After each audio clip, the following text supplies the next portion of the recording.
겉모습으로 판단했던 편견이 한순간에 무너진 후 진정한 가족이 되기까지의 감동적인 이야기가 궁금하지 않으신가요? 오늘의 이야기 시작합니다. 그 전에 잠깐 구독과 좋아요 눌러주시면 복 받으실 거예요. 제 이름은 정혜준입니다. 34살이고 서울지방경찰청 광역수사대에서 형사로 일하고 있습니다. 어릴 때부터 정의감이 강했던 탓인지 서울대 정치학과를 졸업한 후 자연스럽게 경찰의 길을 택했죠. 동료들은 저를 조용하고 신중하다고 말하곤 합니다만 사실 그보다는 한번 결정을 내리기 전에 신중하게 생각하는 편이라고 하는 게 맞을 것 같습니다. 사실 경찰이 되기까지는 많은 고민이 있었어요. 정치학과를 졸업하고 나서 공무원이나 대기업에 취직하는 것이 안정적인 길이라고 주변에서 많이 권했거든요. 하지만 저에게는 뭔가 다른 길을 걸어야 한다는 생각이 강했습니다. 대학 시절 사회봉사활동을 하면서 소외받는 사람들을 만날 때마다 그들을 도울 수 있는 일을 하고 싶다는 마음이 커졌었죠. 그래서 졸업과 동시에 경찰 공무원 시험을 준비했고 다행히 합격해서 지금까지 이 일을 하고 있습니다. 광역수사대에서 근무하다 보니 다양한 사건들을 접하게 되는데 때로는 힘들고 어려운 순간들도 많았습니다. 밤늦게까지 이어지는 수사, 복잡하고 꼬인 사건들, 그리고 가끔은 위험한 상황에 처하기도 하죠. 하지만 그럴 때마다 시민들의 안전을 지킨다는 사명감이 저를 지탱해 주었어요. 작은 일이라도 누군가에게 도움이 된다는 것, 그것만으로도 충분히 보람을 느낄 수 있었습니다. 1년 전 지인의 소개로 이지윤을 만났습니다. 33인 지윤은 대기업 전략기획실에서 팀장으로 일하고 있는데 처음 만났을 때부터 뭔가 특별한 사람이라는 느낌이 들었습니다. 겉으로는 차갑고 냉철해 보이지만 이야기를 나누다 보면 속 깊은 따뜻함이 느껴지죠. 지윤의 첫인상은 정말 강렬했어요. 똑 부러지는 말투와 정확한 판단력, 그리고 무엇보다 자신의 일에 대한 프로의식이 돋보였거든요. 저희가 이렇게 오래 만날 수 있었던 이유는 아마도 사회적 책임감에 대한 생각이 비슷해서가 아닐까 싶습니다. 지윤은 항상 회사에서 올바른 결정을 내리려고 노력하고 저 역시 시민들의 안전을 지키는 일에 보람을 느끼고 있으니까요. 그런 공통점 때문인지 대화를 나누다 보면 시간 가는 줄 모르곤 했습니다. 처음에는 서로 조심스러웠지만 점차 마음을 열어가며 진정한 동반자라는 확신이 들기 시작했죠. 연애 1년이 되어가는 시점에서 저는 지윤과 함께 평생을 살고 싶다는 생각이 확고해졌습니다. 매일 아침 일어나서 지윤의 안부를 궁금해하고 밤늦게 퇴근할 때도 지윤에게 먼저 연락하는 제 모습을 보면서 이것이 진짜 사랑이구나 하고 깨달았거든요. 지윤 역시 저를 향한 마음이 깊어지고 있다는 것을 대화 속에서 작은 행동들에서 느낄 수 있었습니다. 특히 제가 힘든 사건을 담당할 때면 따뜻한 위로의 말을 건네주었고 야근이 길어져 피곤해 보일 때는 몸을 챙기라며 걱정해 주었죠. 그런 지윤의 마음이 저에게는 큰 힘이 되었습니다. 결혼을 결심한 후 저는 프로포즈를 어떻게 할지 고민에 빠졌습니다. 지윤은 화려한 것보다는 진심이 담긴 소박한 것을 좋아하는 성격이라는 걸 알고 있었거든요. 그래서 거창한 이벤트보다는 평소 자주 가던 한강공원에서 조용히 마음을 전하기로 했습니다. 한강공원은 저희에게 특별한 의미가 있는 곳이었어요. 처음 데이트를 했던 곳이기도 하고 힘든 일이 있을 때마다 함께 산책하며 서로를 위로했던 추억이 담긴 장소였거든요. 프로포즈 당일, 저는 평소보다 더 일찍 퇴근해서 지윤을 만났습니다. 가슴이 두근거려서 평소보다 말수가 적어졌는데 지윤은 제가 뭔가 다르다는 것을 눈치챈 듯 했어요. 하지만 아무 말하지 않고 조용히 제 옆을 걸어주었죠. 석양이 지는 한강을 바라보며 벤치에 앉았을 때 저는 떨리는 마음으로 준비해 온 말을 꺼냈습니다. 지윤아, 나와 함께 평생을 살아줄래? 떨리는 마음으로 건넨 말에 지윤은 잠시 놀란 표정을 지었다가 곧 눈물을 글썽이며 고개를 끄덕였습니다. 그 순간 가슴이 터질 것 같은 기쁨과 함께 이제 정말 책임져야 할 사람이 생겼다는 무게감도 동시에 느껴졌죠. 지윤의 따뜻한 손을 잡고 있으니 모든 게 현실처럼 느껴졌습니다. 바람에 흩날리는 지윤의 머리카락, 눈물로 반짝이는 눈동자, 그리고 행복한 미소까지 모든 것이 선명하게 기억에 남았어요. 프로포즈가 성공한 후 본격적인 결혼 준비가 시작됐습니다. 가장 먼저 해야 할 일은 양가 부모님들의 상견례였죠. 지우는 미리 어머니에 대해 귀띔해 주었습니다. 우리 엄마가 좀 까다로우실 수도 있어. 특히 첫인상을 중요하게 생각하시거든. 지윤의 걱정스러운 표정을 보니 어머니가 상당히 엄격한 분이신 것 같았습니다. 하지만 저는 크게 걱정하지 않았어요. 진심을 다해 예의를 갖춘다면 분명 이해해 주실 거라고 생각했거든요. 게다가 저희 어머니도 사람을 대하실 때 진심을 다하시는 분이라 서로 통하는 부분이 있을 거라고 믿었습니다. 상견례 장소는 지윤 어머니께서 직접 정하셨습니다. 청담동에 있는 프렌치 레스토랑이었는데 이름만 들어도 격식 있는 곳이라는 느낌이 들었습니다. 어머니께 말씀드리니 아이고, 그런 좋은 데서 하시다니 하시면서도 살짝 긴장하시는 기색이 역력했죠. 평소 시장에서 수혜점을 운영하시는 어머니에게는 청담동 프렌치 레스토랑이라는 것 자체가 부담스러우실 만했습니다. 하지만 어머니는 괜찮다 해주니 일인데 뭘 하시며 오히려 저를 안심시켜 주셨어요. 아버지는 마침 중요한 업무가 있어서 조금 늦을 예정이라고 하셨습니다. 군 관련 일이라 어쩔 수 없다고 하시면서도 상견례에 늦는 것에 대해 많이 미안해 하셨죠. 상견례 당일 아침, 어머니는 평소보다 일찍 일어나셔서 정성스럽게 준비를 하셨습니다. 시장에서 수혜점을 운영하시는 어머니는 평상시에도 단정하게 차려입으시지만 오늘은 특별히 더 신경 쓰신 모습이었죠. 새로 장만하신 한복을 입고 머리도 예쁘게 손질하신 어머니를 보니 저 때문에 고생하신다는 생각에 마음이 짠했습니다. 어머니는 거울 앞에서 몇 번이나 옷매무새를 다듬으시며 이게 맞나, 너무 촌스럽나 하고 걱정하셨어요. 어머니 정말 예쁘세요. 걱정하지 마세요. 제가 진심으로 말씀드리니 어머니도 조금 안심하시는 듯 했습니다. 하지만 여전히 손을 꼭 쥐고 계시는 모습에서 긴장하고 계신다는 것을 알 수 있었죠. 혜준아, 너무 긴장하지 말고 자연스럽게 하자. 어머니가 저를 다독여 주시지만 사실 더 긴장하고 계신 건 어머니 같았습니다. 평생 성실하게 살아오신 어머니였지만 이런 격식 있는 자리는 처음이라 많이 부담스러우셨을 거예요. 택시를 타고 청담동으로 향하는 길에서도 어머니는 계속 손바닥을 비비시며 지윤이 부모님이 우리를 어떻게 생각하실까 하고 걱정하셨습니다. 청담동 레스토랑에 도착했을 때 지윤과 부모님들이 이미 자리에 앉아 계셨습니다. 레스토랑 내부는 정말 고급스러웠어요. 은은한 조명과 클래식 음악, 그리고 세련된 인테리어까지 모든 것이 품격 있게 꾸며져 있었습니다. 지윤의 어머니인 한서영 씨는 공무원 출신답게 단정하고 차분한 인상이었지만 저희를 바라보는 시선이 어딘지 날카로워 보였습니다. 아버지인 이창호 씨는 조용하고 점잖은 모습으로 예의 바르게 인사를 받아주셨죠. 안녕하세요.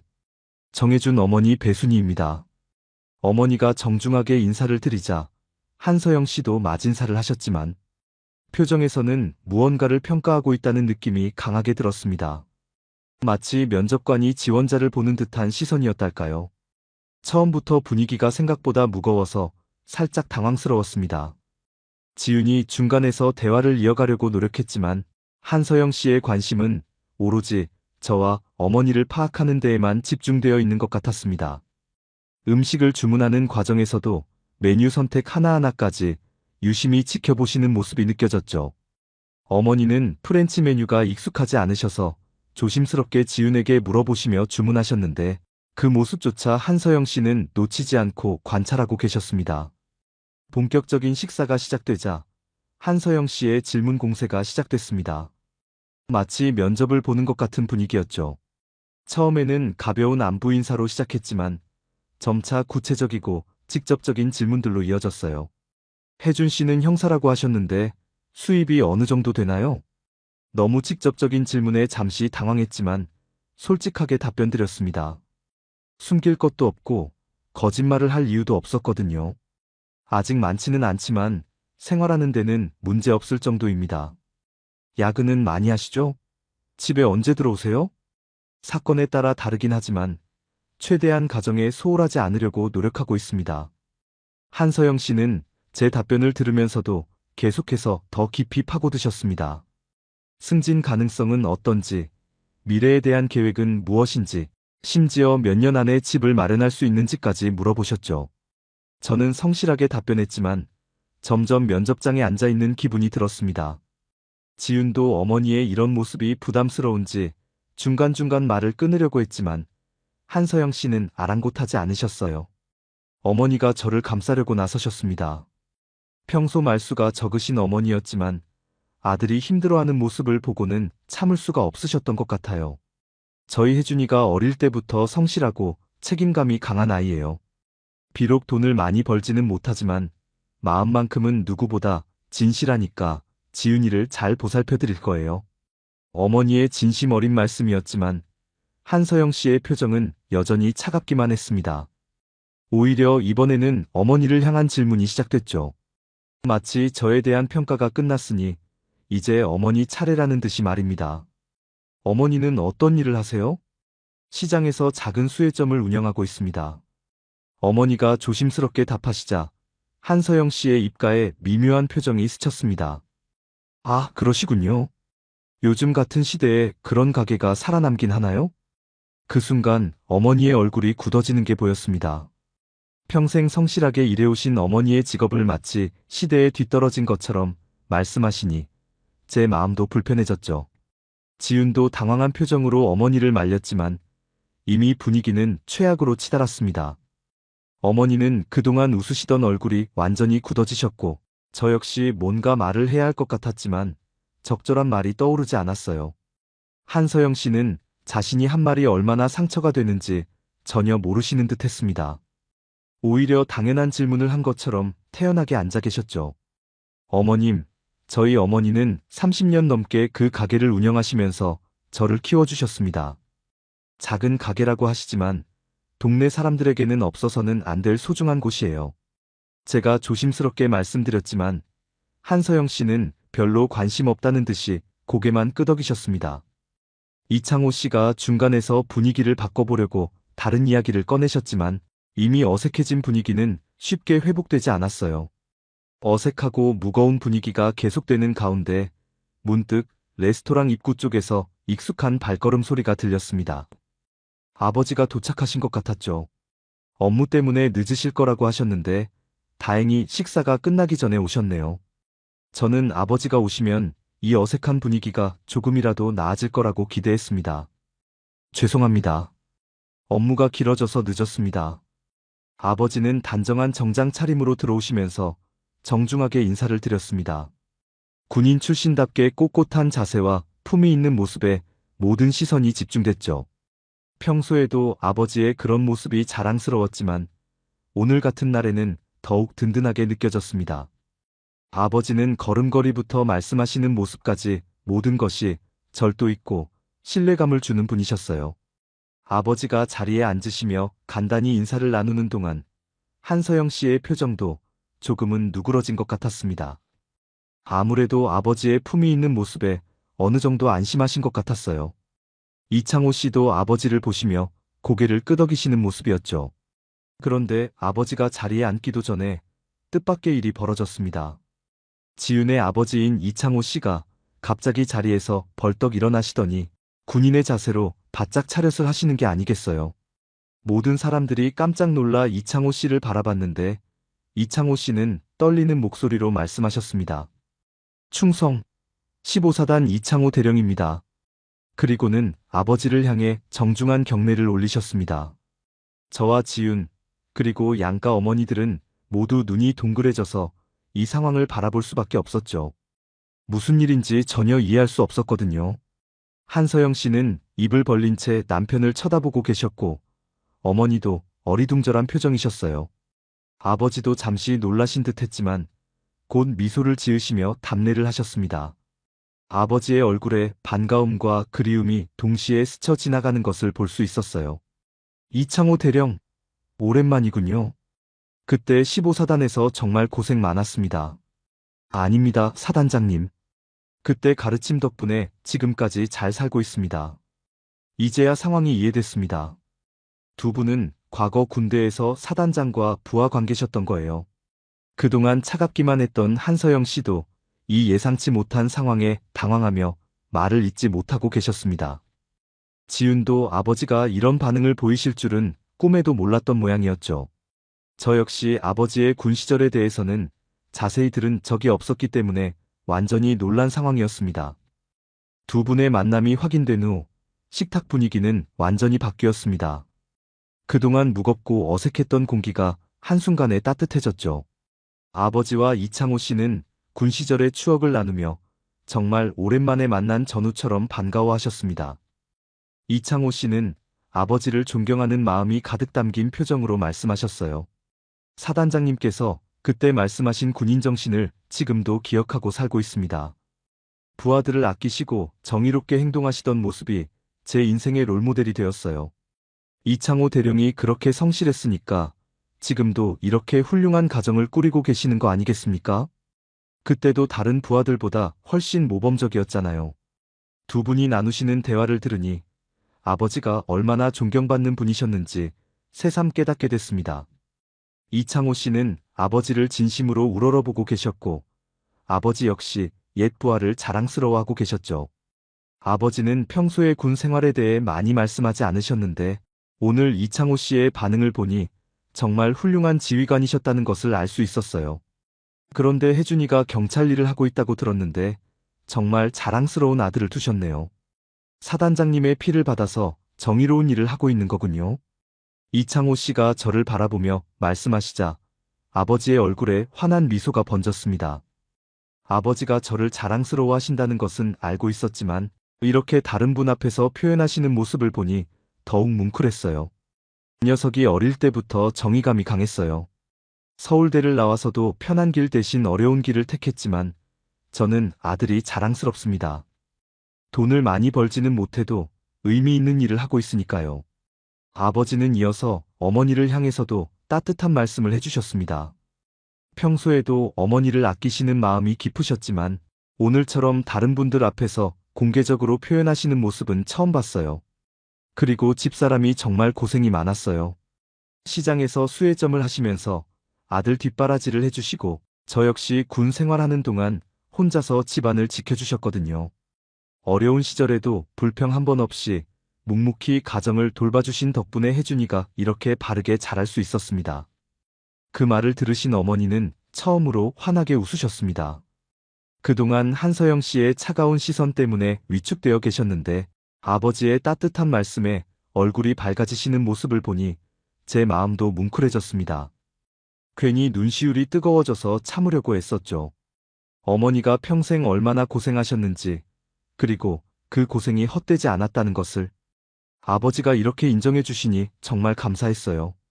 이창호 씨도 고개를 끄덕이시며 동조하셨습니다.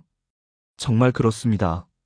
가정을 지키는 것이 얼마나 어려운 일인지 저도 잘 알고 있어요. 특히 남편이 군인이면 더욱 힘드셨을 텐데 정말 존경스럽습니다. 아버지와 이창호 씨가 화기애애하게 대화를 나누시는 동안 한서영 씨는 계속 조용히 커피만 드시고 계셨습니다. 처음에 보여주셨던 날카로운 시선은 사라지고 대신 뭔가 깊이 생각에 잠긴 모습이었죠. 아마도 상황이 예상과 완전히 달라진 것에 대해 정리를 하고 계시는 것 같았습니다. 자신이 그동안 보여준 태도에 대해서도 다시 생각해 보시는 것 같았어요. 두 분의 군대 이야기가 어느 정도 마무리되고 식사도 거의 끝나갈 무렵이었습니다. 분위기는 처음과는 완전히 달라져서 따뜻하고 화목해져 있었어요. 그때 한서영 씨가 조심스럽게 입을 여셨습니다. 그동안 조용히 있으시던 분이 갑자기 말씀을 하시니 모든 사람의 시선이 집중됐죠. 제가 오늘 좀 날이 서 있었네요. 정말 죄송해요. 갑작스러운 사과에 모든 사람들이 놀란 표정을 지었습니다. 특히 지유는 어머니가 이렇게 직접적으로 사과하시는 모습을 처음 보는 것 같았죠. 지윤이 말했듯이 한서영 씨는 평소에 자존심이 강하시고 쉽게 사과하지 않으시는 분이라고 했었거든요. 딸을 키우다 보니 욕심이 생겨서 너무 까다롭게 굴었나 봅니다. 혜준 씨나 어머님께 상처를 드렸다면 진심으로 사과드려요. 특히 어머님의 일에 대해서 함부로 말씀드린 것 정말 죄송합니다. 한서영 씨의 진심 어린 사과를 들으니 그동안 쌓였던 서운함이 눈 녹듯 사라졌습니다. 결국 딸을 사랑하는 마음에서 나온 행동이었다는 걸 이해할 수 있었거든요. 한서영 씨의 목소리에는 진정한 후회와 미안함이 담겨 있었고, 더 이상 처음의 차가운 모습은 찾아볼 수 없었어요. 어머니가 따뜻하게 답하셨습니다. 어머니는 원래 마음이 넓으신 분이라 금세 한서영 씨를 용서해 주셨어요. 그럴 수 있죠. 부모라면 다 걱정하니까요. 저도 혜준이 때문에 지윤이 어머님 마음이 어떠실지 충분히 이해해요. 딸이 얼마나 소중하신지 오늘 보니까 더 잘 알겠어요. 어머니의 너그러운 마음에 한서영 씨의 표정이 한결 부드러워졌습니다. 이창호 씨도 옆에서 이젠 가족이니까요라고 덧붙이시며 분위기를 더욱 화목하게 만들어주셨죠. 그 순간 정말로 두 가족이 하나가 되는 느낌이었습니다. 처음의 어색함과 오해는 완전히 사라지고 서로를 이해하고 받아들이는 따뜻한 분위기가 만들어졌어요. 그 이후로 두 가족은 자주 만나게 됐습니다. 첫 상견례의 긴장감은 온데간데 없이 사라지고 편안하고 따뜻한 분위기에서 결혼 준비를 본격적으로 시작했죠. 한서영 씨는 어머니와 함께 예단이며 예물을 고르러 다니시고 아버지와 이창호 씨는 결혼식장 선정부터 피로연 준비까지 꼼꼼히 챙겨주셨습니다. 두 분은 군대 선후배 사이라는 끈끈한 유대감으로 더욱 가까워지셨어요. 특히 한서영 씨의 변화가 놀라웠어요. 처음 만났을 때의 차가운 모습은 찾아볼 수 없고 오히려 저를 친아들처럼 챙겨주시는 모습이었습니다. 어머니와도 진짜 친구처럼 가까워지셨고 함께 시장에 장을 보러 가실 정도로 친밀해지셨죠. 어머니의 수혜점에도 몇 번 들르셔서 직접 만든 소품들을 구경하시고는 정말 손재주가 좋으시네요라고 칭찬해 주셨어요. 혜준아, 지윤이가 까다로운 성격이니까 참을성 있게 대해줘야 해. 그래도 마음만큼은 착한 아이니까 잘해줘. 어머님, 저도 지윤이 성격 잘 알고 있어요. 괜찮습니다. 이제는 정말 가족이 된 기분이었습니다. 두 집안이 하나가 되어 결혼을 준비하는 모습을 보니 이것이 바로 진정한 결혼이구나 하는 생각이 들었어요. 가족이라는 것이 단순히 혈연 관계만으로 이루어지는 것이 아니라 서로를 이해하고 받아들이는 마음에서 시작된다는 것을 깨달았죠. 드디어 결혼식 날이 되었습니다. 아침부터 분주한 하루였지만 모든 가족들이 행복한 미소를 짓고 있었어요. 지윤도 아름다운 웨딩드레스를 입고 정말 예쁘게 꾸며졌고 양가 부모님들도 자녀의 결혼을 진심으로 축하해 주시는 모습이었습니다. 식이 끝나고 한서영 씨가 조용히 제게 다가오셨어요. 혜준아, 그때 정말 미안했어. 내 눈이 짧았네. 겉모습만 보고 판단한 게 정말 후회돼. 괜찮아요, 어머님. 이젠 가족이잖아요. 한서영 씨의 진심 어린 말씀에 제 마음도 따뜻해졌습니다. 첫 만남에서의 오해와 갈등이 있었기에 지금의 화합이 더욱 소중하게 느껴졌어요. 그렇게 저희는 진심과 신뢰로 맺어진 사랑 속에서 새로운 가정을 시작하게 됐습니다. 겉모습으로 사람을 판단하는 것이 얼마나 위험한 일인지, 그리고 진정한 품위는 지위가 아니라 마음가짐에서 나온다는 것을 깨달았죠. 무엇보다 가족이라는 것은 시간과 이해, 그리고 서로에 대한 신뢰에서 시작된다는 소중한 교훈을 얻었습니다. 오늘도 귀한 시간 내어 끝까지 시청해주신 구독자 여러분 진심으로 감사드립니다. 오늘의 이야기가 마음을 울렸다면 구독과 좋아요, 댓글 부탁드립니다. 이쪽 구역은 VIP 가족들을 위한 자리인데요. 혹시 다른 곳으로 옮겨주실 수 있을까요? 마지막 경고입니다. 지금 당장 자리를 옮기지 않으면 강제로 퇴장시킬 수밖에 없습니다. 왜 보안 요원들은 그에게만 자리를 옮기라고 했을까요? 전국 각지에서 달려온 전우들의 정체는 무엇일까요? 오늘의 이야기 시작합니다. 그 전에 잠깐 구독과 좋아요 눌러주시면 복 받으실 거예요. 새벽 5시, 알람이 울리기 전에 이미 눈을 뜨고 있었습니다. 오늘은 노아의 고등학교 졸업식이 있는 날이죠. 네브래스카 링컨에서 텍사스까지 10시간이 넘는 긴 여행이 기다리고 있었습니다. 세수를 마치고 옷장을 열었을 때 손이 자연스럽게 공군 정복을 향했어요. 이미 은퇴한 지 오래됐지만 이런 특별한 날엔 항상 이 옷을 입곤 했습니다. 거울 앞에서 계급장을 정리하며 문득 아내 생각이 났어요. 미연이가 살아있었다면 분명히 여보, 오늘 정말 멋있네요 라고 말했을 겁니다. 차고로 향하는 발걸음이 무거웠어요. 15년 된 혼다 어코드가 그대로 서 있었습니다. 미연이와 함께 샀던 차죠. 운전석에 앉으니 조수석에 놓인 작은 액자가 눈에 들어왔어요. 노아가 10살 때 찍은 가족 사진이었습니다. 세 사람이 모두 환하게 웃고 있는 모습이 담겨 있었죠. 시동을 걸고 라디오를 켰을 때 CD가 자동으로 재생되기 시작했습니다. 미연이가 좋아했던 올드팝 모음집이었어요. 그녀는 항상 장거리 운전할 때 이 음악을 틀어놓곤 했거든요. 처음엔 끄려고 했지만 그냥 두기로 했습니다. 오늘만큼은 미연이도 함께 가는 기분이 들었거든요. 고속도로에 진입하면서 창문을 조금 내렸어요. 5월의 새벽 공기가 상쾌했습니다. 라디오에서는 교통 상황을 알려주고 있었고 가끔씩 나오는 광고 소리가 적막함을 깨뜨렸죠. 운전대를 잡은 손에 힘이 들어갔습니다. 노아에게 한 약속을 지키러 가는 길이었거든요. 몇 년 전 미연이가 병원 침대에 누워있을 때의 일이 생각났어요. 그때 그녀가 제 손을 꼭 잡고 말했던 것들이 귓가에 맴돌았습니다. 당신, 노아 졸업식엔 꼭 가세요. 제가 못 가는 대신 2배로 박수 쳐주고요. 그 약속을 지키기 위해 이렇게 먼 길을 떠나는 것이었죠. 시간이 흘러 해가 떠올랐고 주변 풍경이 서서히 변해갔습니다.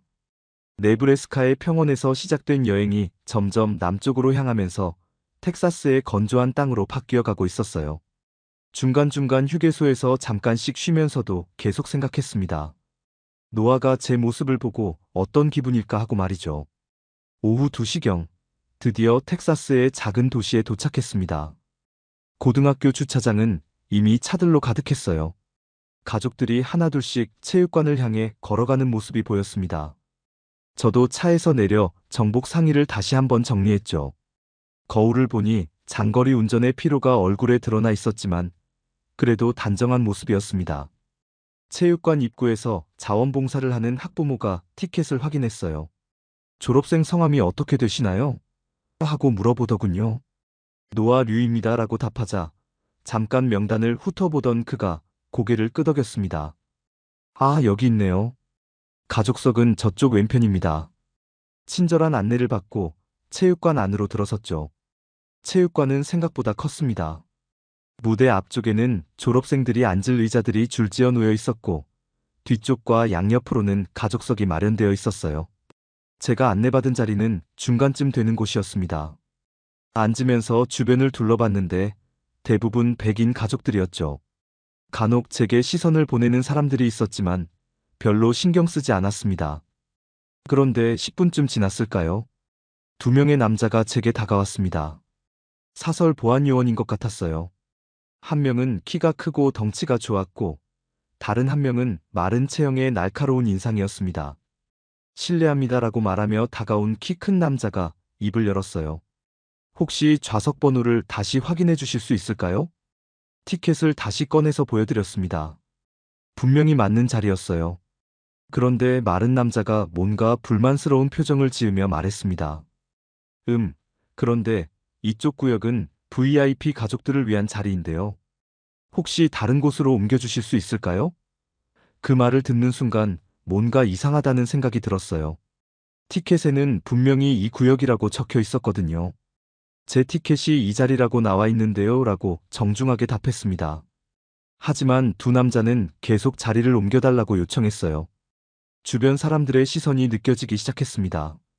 어떤 이들은 호기심 어린 눈으로 또 어떤 이들은 불편한 표정으로 이쪽을 바라보고 있었죠. 이런 상황이 처음은 아니었습니다. 미국에서 살아오면서 이런 일들을 여러 번 겪어봤거든요. 때로는 노골적으로, 때로는 이렇게 교묘하게 배제당하는 경험들 말이에요. 하지만 오늘은 달랐습니다. 노아의 졸업식이고 미연이와의 약속을 지키러 온 자리였거든요. 이 자리는 단순한 의자가 아니라 제 아들을 축하하기 위한 아버지의 자리였습니다. 죄송하지만 저는 여기 그대로 있겠습니다라고 차분하게 말했어요. 목소리는 낮았지만 단호했습니다. 군 복무 시절 배운 것 중 하나가 바로 이런 상황에서 어떻게 대처하는 것이었거든요. 감정에 휩쓸리지 않고 자신의 권리를 분명히 하는 것 말이죠. 보안 요원들의 표정이 점점 굳어지기 시작했습니다. 키 큰 남자가 한 발짝 더 다가오며 말했어요. 선생님, 저희도 원해서 이러는 게 아닙니다. 하지만 규정이 있어서요. 그의 목소리에는 압박감이 실려 있었습니다. 마른 남자는 팔짱을 끼고 서서 제 반응을 지켜보고 있었죠. 어떤 규정인지 설명해 주시겠습니까? 제가 조용히 물었습니다. 군 복무 시절 배운 것 중 하나가 바로 명확한 근거를 요구하는 것이었거든요. 감정적으로 반응하지 않고 논리적으로 대응하는 방법 말이에요. 하지만 두 남자는 구체적인 답변 대신 서로 눈짓만 주고받았습니다. 주변 사람들이 하나둘씩 상황을 인식하기 시작했어요. 몇몇 학부모들이 수근거리며 이쪽을 바라보고 있었고, 어떤 이는 스마트폰을 꺼내서 상황을 촬영하려는 것 같았습니다. 체육관 안의 분위기가 미묘하게 변해가고 있었죠. 졸업식을 기다리는 설렘 대신 긴장감이 감돌기 시작했습니다. 이해해주세요, 아저씨. 마른 남자가 좀 더 직설적으로 말했어요. 여기는 원래 이 지역 주민들을 위한 자리거든요. 다른 좋은 자리가 얼마든지 있으니까 그쪽으로 가시는 게 어떨까요? 그 말 속에 담긴 진짜 의미를 모를 리 없었습니다. 제가 이 지역 사람이 아니라는 것, 그리고 동양인이라는 것을 돌려서 말하고 있는 거였죠. 이런 순간들이 참 힘듭니다. 화를 내면 역시 외국인은 다르다는 편견만 강화시키게 되고, 그렇다고 물러서면 결국 제가 져주는 꼴이 되거든요. 하지만 오늘은 제 자존심의 문제가 아니었습니다. 노아가 무대에서 제 모습을 찾았을 때 당당한 아버지의 모습을 보여주고 싶었어요. 저는 제 아들의 졸업식을 보러 온 아버지입니다. 제가 천천히 말했습니다. 20년간 이 나라를 위해 복무했고 지금도 이 나라의 시민으로 살고 있습니다. 제가 여기 앉을 권리가 있다고 생각해요. 목소리에 떨림은 없었지만 가슴속에서는 여러 감정이 소용돌이치고 있었습니다. 키 큰 남자가 무전기에 손을 올렸어요. 아마 추가 지원을 요청하려는 것 같았습니다. 상황이 더 커질 수도 있겠다는 생각이 들었죠. 하지만 여전히 자리에서 일어날 생각은 없었습니다. 이 자리는 단순한 의자가 아니라 존엄의 문제였거든요. 주변에서 몇몇 사람들이 웅성거리기 시작했어요. 저 사람 왜 계속 앉아있지? 뭔가 문제가 있는 건가? 같은 소리들이 들려왔습니다. 하지만 한편으로는 조용히 지켜보며 응원하는 시선들도 느껴졌어요. 특히 몇 줄 뒤에 앉은 중년 여성이 제게 작게 고개를 끄덕여 보였습니다. 시간이 흘러갈수록 긴장감은 더해졌습니다. 졸업식 시작 시간이 다가오고 있었는데 이 상황이 언제까지 계속될지 알 수 없었어요. 하지만 포기할 수는 없었습니다. 미연이와의 약속, 그리고 노아를 향한 아버지의 마음이 저를 그 자리에 붙들어 놓고 있었거든요. 상황이 길어지면서 체육관 안의 분위기가 점점 무거워졌습니다. 처음에는 단순히 호기심으로 바라보던 사람들이 이제는 각자 나름의 판단을 내리고 있는 것 같았어요. 어떤 이들은 제게 동조하는 눈빛을 보내고 있었고, 또 어떤 이들은 불편한 표정으로 고개를 돌리고 있었습니다. 세 줄 뒤에 앉은 한 남성이 스마트폰을 들고 상황을 녹화하기 시작했어요. 요즘 세상에는 이런 일들이 순식간에 인터넷에 퍼지곤 하죠. 좋은 쪽으로든 나쁜 쪽으로든 말이에요. 하지만 그것도 상관없었습니다. 제가 잘못한 게 없다면 떳떳할 수 있었거든요. 보안 요원들은 여전히 제 옆에 서서 기다리고 있었습니다. 아마 제가 스스로 일어나기를 기대하고 있는 것 같았어요. 하지만 시간이 지날수록 그들도 어정쩡한 상황에 놓여 있다는 걸 깨닫고 있는 것 같았습니다. 명확한 규정도 없고 제가 실제로 잘못한 것도 없으니까요. 그때 오른쪽에서 누군가가 조용히 일어나는 소리가 들렸어요. 돌아보니 40대 정도로 보이는 여성이 제게 다가오고 있었습니다. 그녀는 보안 요원들을 지나쳐서 제 옆에 서더니 작은 목소리로 말했어요. 그 자리를 포기하지 마세요. 당신이 옳습니다. 그리고는 다시 자기 자리로 돌아갔죠. 그 한마디가 얼마나 큰 힘이 되었는지 모릅니다. 혼자가 아니라는 느낌, 누군가가 제 편에 서 있다는 느낌이 가슴 깊이 와닿았어요. 미연이가 살아있었다면 분명히 그 여성과 같은 말을 해줬을 거라는 생각이 들었습니다. 아이들도 상황을 인식하기 시작했어요. 몇몇 어린 학생들이 부모에게 왜 저 아저씨가 못 앉게 하는 거야? 라고 묻는 소리가 들렸습니다. 순수한 아이들의 질문이 어른들의 편견을 그대로 드러내고 있었죠. 어떤 부모는 조용히 해라고 하며 아이를 달랬고, 어떤 부모는 난처한 표정으로 뭔가 설명하려고 애쓰고 있었습니다. 체육관 뒤쪽에서 교직원들이 웅성거리는 소리도 들렸어요. 아마 이 상황을 어떻게 처리할지 논의하고 있는 것 같았습니다. 졸업식은 30분 후에 시작될 예정이었는데 이런 분위기로는 행사 진행이 쉽지 않을 것 같았어요. 마른 보안 요원이 다시 한번 제게 다가왔습니다. 정말 마지막으로 말씀드리는데요. 뒤쪽에 더 좋은 자리가 있습니다. 거기서 보시는 게 어떨까요? 그의 목소리에는 이전보다 급박함이 느껴졌어요. 아마 상황이 더 커지는 것을 원하지 않는 것 같았습니다. 하지만 제 답은 변하지 않았어요. 고맙지만 여기가 제 자리입니다. 짧고 명확한 대답이었습니다. 더 이상 설명할 필요도 없었고 그들을 설득할 필요도 없었어요. 제가 해야 할 일은 그저 이 자리를 지키는 것뿐이었습니다. 그 순간 체육관 뒤쪽 문이 열리는 소리가 들렸어요. 몇 명의 남성들이 조용히 입장하고 있었습니다. 처음에는 늦게 온 가족들인 줄 알았는데 뭔가 다른 느낌이었어요. 그들의 걸음걸이와 자세에서 익숙한 무언가가 느껴졌거든요. 군인 특유의 절도 있는 움직임이었습니다. 체육관으로 들어온 남성들이 하나둘씩 제 주변으로 다가오기 시작했습니다. 모두 다른 복장을 하고 있었지만 그들의 자세와 눈빛에서 무언가 특별한 것이 느껴졌어요. 첫 번째로 다가온 사람은 키가 크고 어깨가 넓은 백인 남성이었는데 제 두 줄 뒤쪽에 조용히 앉았습니다. 그 다음에는 흑인 남성이 왼쪽 끝자리에 앉았고 또 다른 백인 남성이 오른쪽에 자리를 잡았어요. 모두 조용했습니다. 아무 말도 하지 않았지만 그들이 왜 여기 온 것인지 알 수 있었거든요. 그들의 눈빛과 자세에서 군인 특유의 품격이 느껴졌고 더 중요한 것은 제게 보내는 무언의 연대감이었습니다. 보안 요원들도 상황이 달라졌다는 것을 눈치챘어요. 키 큰 남자가 새로 들어온 사람들을 번갈아 바라보며 무언가 계산하고 있는 것 같았습니다. 처음에는 저 혼자였지만 이제는 여러 명이 함께 있게 된 상황이었거든요. 그때 제일 먼저 들어온 남성이 일어나서 제게 다가왔어요. 가까이 와서 보니 낯익은 얼굴이었습니다. 잠깐, 이 사람은 크리스 앨런이었어요. 15년 전 아프가니스탄에서 함께 복무했던 동료였습니다. 그때 저는 항공기 정비를 담당했고 크리스는 통신병이었죠. 조나단. 크리스가 조용히 제 이름을 불렀습니다. 오랜만에 듣는 그의 목소리였어요. 어떻게 여기에? 제가 놀라서 물었을 때 크리스는 작게 미소를 지으며 답했습니다.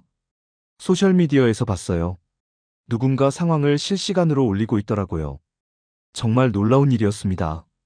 요즘 세상에는 이런 일들이 순식간에 퍼지는군요. 크리스뿐만 아니라 다른 전우들도 소식을 듣고 달려온 것이었어요. 어떤 이는 100km 떨어진 곳에서, 어떤 이는 직장을 일찍 마치고 온 것 같았습니다. 혼자 싸우게 둘 수는 없죠. 크리스가 제 어깨에 손을 올리며 말했어요. 그리고는 다시 자기 자리로 돌아가서 앉았습니다. 말은 짧았지만 그 안에 담긴 의미를 모를 리 없었어요. 전장에서 동료를 버리지 않는다는 군인 정신이 여전히 살아있었던 거죠. 체육관 안의 분위기가 완전히 바뀌었습니다. 처음에는 한 명의 동양인 남성과 두 명의 보안 요원 사이의 갈등으로 보였던 상황이 이제는 여러 명의 예비역 군인들이 함께하는 상황으로 변한 거예요. 주변 사람들의 시선도 달라졌습니다. 호기심과 불편함이 섞였던 시선이 이제는 경외감과 존경심으로 바뀌고 있었어요. 또 다른 전우가 들어왔습니다.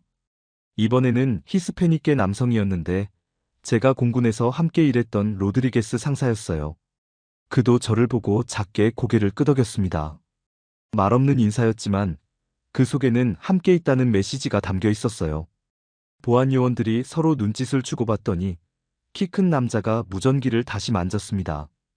하지만 이번에는 뭔가 주저하는 것 같았어요. 상황이 예상보다 복잡해졌거든요. 처음에는 한 사람을 내보내면 되는 문제라고 생각했겠지만 이제는 여러 명의 예비역 군인들과 맞서야 하는 상황이 된 것이죠. 전우들은 모두 조용했습니다. 아무도 소란을 피우지 않았고 위협적인 행동도 하지 않았어요. 그저 자리에 앉아서 저와 함께 있을 뿐이었거든요. 하지만 그 조용한 존재감만으로도 충분히 강력한 메시지를 전하고 있었습니다. 보안 요원들의 당황한 기색이 역력했습니다. 처음 계획했던 것과는 완전히 다른 상황이 벌어진 거였거든요. 마른 남자가 키 큰 동료에게 뭔가 속삭이더니 둘 다 휴대폰을 꺼내서 누군가에게 전화를 걸기 시작했어요. 아마 상급자에게 지시를 받으려는 것 같았습니다. 체육관 안의 분위기는 점점 더 긴장감이 감돌았어요. 하지만 이상하게도 저는 마음이 차분해지고 있었습니다. 혼자일 때는 불안했지만 전우들이 함께하니 든든한 느낌이 들었거든요. 이런 게 바로 동료애라는 거겠죠. 몇 분 후 키 큰 보안 요원이 전화를 끊고 다시 제게 다가왔습니다. 이번에는 이전보다 훨씬 강경한 어조였어요. 선생님, 마지막 경고입니다. 지금 당장 자리를 옮기지 않으면 강제로 퇴장시킬 수밖에 없습니다. 그의 목소리에는 위협이 담겨 있었습니다. 주변 사람들이 숨을 죽이며 상황을 지켜봤어요. 아이들은 무서워하는 것 같았고 어른들은 긴장한 표정으로 다음에 일어날 일을 기다리고 있었습니다. 체육관 전체가 정적에 휩싸였죠. 그 순간 크리스가 천천히 일어났습니다. 그의 움직임은 느렸지만 확고했어요. 보안 요원들을 똑바로 바라보며 한 걸음씩 다가갔습니다. 잠깐만요. 크리스의 목소리는 낮았지만 체육관 전체에 울려 퍼졌어요. 이분에게 손대지 마십시오. 크리스가 단호하게 말했습니다. 이분은 20년간 이 나라를 위해 복무한 예비역 공군 부사관이고 오늘은 자신의 아들 졸업식을 보러 온 아버지입니다. 여기 앉을 모든 권리가 있어요. 보안 요원들이 크리스를 올려다봤어요. 크리스는 키가 크고 어깨가 넓어서 상당히 위압적으로 보였거든요. 더 중요한 것은 그의 눈빛이었어요.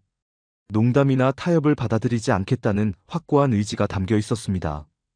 당신들이 누구든 상관없지만 크리스가 계속 말했어요. 이분을 건드리려면 저부터 상대해야 할 겁니다. 그리고 여기 있는 모든 사람들도 마찬가지고요. 그의 목소리에는 위협이 아닌 사실을 전달하는 어조가 담겨 있었습니다. 그러자 다른 전우들도 하나씩 일어나기 시작했어요. 로드리게스 상사가 먼저 일어났고 그 다음에는 흑인 동료가 그리고 또 다른 백인 동료가 일어났습니다. 모두 말없이 일어나서 저 주변에 서기 시작했죠. 놀라운 장면이었습니다. 서로 다른 인종, 서로 다른 배경을 가진 사람들이 하나의 목적을 위해 함께 서 있는 모습이었어요. 그들을 하나로 묶어주는 것은 군복도 아니고 명령도 아니었습니다. 그저 동료에 대한 의리와 정의에 대한 신념이었죠. 보안 요원들이 크게 당황했어요. 한두 명이라면 어떻게든 해볼 수 있겠지만 이렇게 여러 명의 예비역 군인들과 맞서는 것은 완전히 다른 문제였거든요. 특히 주변에 있던 다른 학부모들도 하나둘씩 일어나서 저희 편에 서기 시작했어요. 아까 제게 포기하지 마세요라고 말했던 여성도 일어났고 처음에 상황을 촬영했던 남성도 일어났습니다. 심지어 몇몇 학생들까지 일어나서 박수를 치기 시작했어요. 체육관 전체가 하나의 의지로 뭉쳐지는 느낌이었습니다. 키 큰 보안 요원이 마른 동료와 눈을 마주치더니 조용히 고개를 저었어요. 그리고는 두 손을 들어 올리며 뒤로 물러났습니다. 알겠습니다. 더 이상 문제 삼지 않겠습니다. 그의 목소리에는 완전한 항복이 담겨 있었어요. 보안 요원들이 물러나자 체육관 안에 잠깐의 정적이 흘렀습니다. 그리고 나서 어디선가 박수 소리가 들리기 시작했어요. 처음에는 한두 명이었지만 점점 더 많은 사람들이 박수를 치기 시작했습니다. 어떤 이들은 일어서서 박수를 쳤고 어떤 이들은 앉은 채로 조용히 손뼉을 마주쳤어요. 전우들이 하나씩 자리로 돌아갔습니다. 크리스가 제 어깨를 한 번 더 두드리고는 뒤쪽 자리로 갔고 로드리게스 상사도 작게 윙크를 하며 옆자리에 앉았어요. 모든 것이 조용히 그러나 의미 있게 정리되고 있었습니다. 10분 정도 지나자 무대 위로 교장 선생님이 올라왔어요. 안녕하세요, 여러분. 오늘 이 자리에 모여주신 모든 분들께 감사드립니다. 졸업식이 드디어 시작되는 것이었죠. 하지만 이전과는 완전히 다른 분위기였어요. 사람들의 시선이 무대와 저희를 번갈아 보고 있었거든요. 국가가 연주되고 교장 선생님의 인사말이 이어졌습니다. 그리고 드디어 졸업생들이 입장하기 시작했어요. 알파벳 순서로 한 명씩 이름이 불려지면서 학생들이 무대로 올라갔습니다. 제 가슴이 뛰기 시작했어요. 곧 노아의 차례가 올 테니까요. 노아류. 마침내 아들의 이름이 불렸습니다. 노아가 무대로 걸어 올라가는 모습을 보니 감격스러웠어요. 키도 많이 컸고 어깨도 넓어져서 이제 완전히 어른이 된 것 같았습니다. 미연이가 봤다면 얼마나 자랑스러워했을까 하는 생각이 들었어요. 그런데 노아가 졸업장을 받고 나서 한 행동이 정말 놀라웠습니다. 무대에서 내려오는 대신 마이크 앞에 섰거든요. 그리고 체육관을 둘러보더니 제가 앉은 곳을 찾아냈어요. 우리 눈이 마주쳤을 때 노아가 깊게 고개를 숙였습니다. 오늘 여기 와주신 모든 아버지, 어머니들께 감사드립니다. 노아가 마이크를 통해 말했어요. 특히 저를 위해 먼 길을 달려와 주신 아버지께 감사드리고 싶습니다. 그리고 아버지를 지켜준 모든 분들께도 고맙다는 말씀을 전하고 싶습니다. 체육관이 다시 한번 박수로 가득 찼어요. 이번에는 더욱 따뜻하고 진심이 담긴 박수였습니다. 노아의 말을 듣고 있으니 눈시울이 뜨거워졌어요. 제가 여기서 버틴 이유가 바로 이런 순간을 위해서였구나 하는 생각이 들었거든요. 다른 학생들의 이름도 계속 불려졌고 졸업식은 계속 진행되었습니다. 하지만 분위기는 완전히 달라졌어요. 처음에는 어색하고 긴장된 분위기였지만 이제는 진정한 축하와 화합의 자리가 된 것 같았습니다. 중간에 크리스가 제게 다가와서 조용히 말했어요. 조나단, 당신 아들 정말 멋있네요. 아버지를 제대로 닮았어요. 그 말이 얼마나 기뻤는지 모릅니다. 군 동료에게 인정받는다는 것은 특별한 의미가 있거든요. 졸업식이 끝나갈 때쯤 교장 선생님이 특별한 말씀을 하셨어요. 오늘 우리는 졸업을 축하하는 것뿐만 아니라 서로를 존중하고 지지하는 공동체의 모습을 보았습니다. 이것이야말로 진정한 교육의 가치라고 생각합니다. 분명히 아까 일어난 상황을 염두에 두고 하신 말씀이었어요. 노아가 무대에서 내려와 제게 달려왔습니다. 아빠! 하고 부르며 제 품에 안겼어요.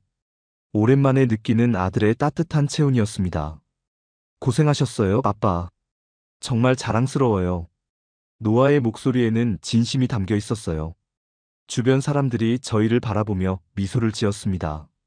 처음에는 의심과 경계의 시선이었지만 이제는 존경과 따뜻함이 담긴 시선으로 바뀌어 있었어요. 사람들의 마음이 이렇게 빠르게 변할 수 있다는 것이 신기했습니다.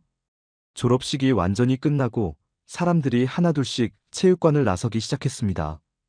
전우들이 제게 작별 인사를 하러 왔어요. 크리스가 먼저 다가와서 제 손을 꽉 잡았습니다. 언제든 연락하세요, 조나단. 우리는 여전히 한 팀이니까요. 그의 눈빛에는 변하지 않는 우정이 담겨 있었어요. 로드리게스 상사도 제 등을 두드리며 말했습니다. 오늘 당신이 보여준 모습 정말 멋있었어요. 항복하지 않는 군인 정신 그대로였어요. 다른 전우들도 차례로 인사를 나누고 떠났습니다. 이들이 없었다면 오늘 이런 결과를 만들어낼 수 없었을 거예요. 노아와 함께 주차장으로 향하는 길에 아까 저를 응원해줬던 여성이 다가왔습니다. 정말 고생 많으셨어요. 당신이 보여준 용기 덕분에 우리 모두 좋은 교훈을 얻었습니다. 그녀의 말에 고개를 숙여 인사했어요. 감사합니다. 함께 해주셔서 정말 고마웠습니다. 차에 탄 후 노아와 저는 잠시 말없이 앉아 있었습니다. 오늘 있었던 일들이 아직도 믿기지 않았거든요. 노아가 먼저 입을 열었어요. 아빠, 왜 그때 아무 말도 하지 않으셨어요? 화내거나 큰 소리칠 수도 있었잖아요. 제가 천천히 답했습니다. 때로는 말하지 않는 것이 더 큰 힘을 갖기도 해. 진짜 강한 사람은 소리치지 않아도 자신의 자리를 지킬 수 있거든. 노아가 고개를 끄덕이며 진지하게 들어주었어요. 그리고 혼자가 아니라는 걸 알고 있었어. 제가 계속 말했습니다. 어디선가 저를 이해하고 지지해주는 사람들이 있다는 것을 믿었거든. 오늘 그 믿음이 맞았다는 걸 확인했어. 노아가 웃으며 말했어요. 저도 오늘 많이 배웠어요. 아빠의 친구들이 어떻게 달려왔는지 봤거든요. 진짜 멋있었어요. 저도 그런 친구들을 만들고 싶어요. 시동을 걸면서 조수석의 가족 사진을 다시 봤습니다. 미연이가 함께 있었다면 오늘 어떻게 행동했을까 생각해봤어요. 아마 제일 먼저 일어나서 박수를 쳤을 거예요. 그리고 전우들이 올 때 가장 기뻐했을 것 같았습니다.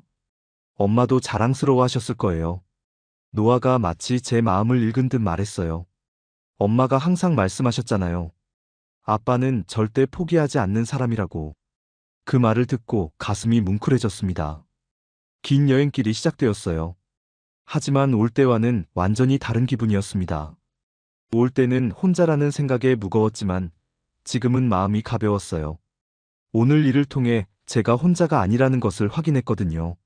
노아가 운전하는 동안 잠들었어요. 평화로운 얼굴로 잠든 아들을 보니 뿌듯했습니다. 오늘 노아는 아버지의 진짜 모습을 봤을 거예요. 굴복하지 않고 자신의 자리를 지키는 모습, 그리고 어려울 때 도와주는 친구들이 있다는 것을 말이죠. 고속도로 휴게소에서 잠깐 쉬면서 커피를 마셨습니다. 노아가 스마트폰을 확인하더니 놀란 표정을 지었어요. 아빠, 우리 이야기가 인터넷에 올라와 있어요. 많은 사람들이 응원 댓글을 달았네요. 화면을 보니 정말로 오늘 있었던 일이 여러 사람들에게 공유되고 있었어요. 대부분 긍정적인 반응이었습니다. 용기 있는 행동이었다. 진짜 군인 정신이다. 감동적이었다 같은 댓글들이 많았어요. 이렇게 많은 사람들이 지지해주는 줄 몰랐네. 제가 말하자 노아가 답했습니다. 아빠, 옳은 일을 하면 사람들이 알아봐요. 오늘 제가 그걸 배웠어요. 집에 도착한 건 밤 11시쯤이었어요. 긴 하루였지만 보람찬 하루였습니다. 노아와 함께 거실에 앉아서 오늘 찍은 사진들을 봤어요. 졸업장을 든 노아의 환한 미소가 담긴 사진이 가장 마음에 들었습니다. 아빠, 정말 고마워요. 오늘 때문에 평생 기억에 남을 것 같아요. 노아의 말에 제가 답했습니다. 나도 고마워. 네가 자랑스러운 아들이어서 말이야. 그리고 나서 미연이의 사진을 보며 조용히 말했어요. 여보, 약속 지켰어요. 노아 졸업식에 가서 정말 큰 박수 쳐줬어요. 오늘도 귀한 시간 내어 끝까지 시청해주신 구독자 여러분 진심으로 감사드립니다. 오늘의 이야기가 마음을 울렸다면 구독과 좋아요, 댓글 부탁드립니다.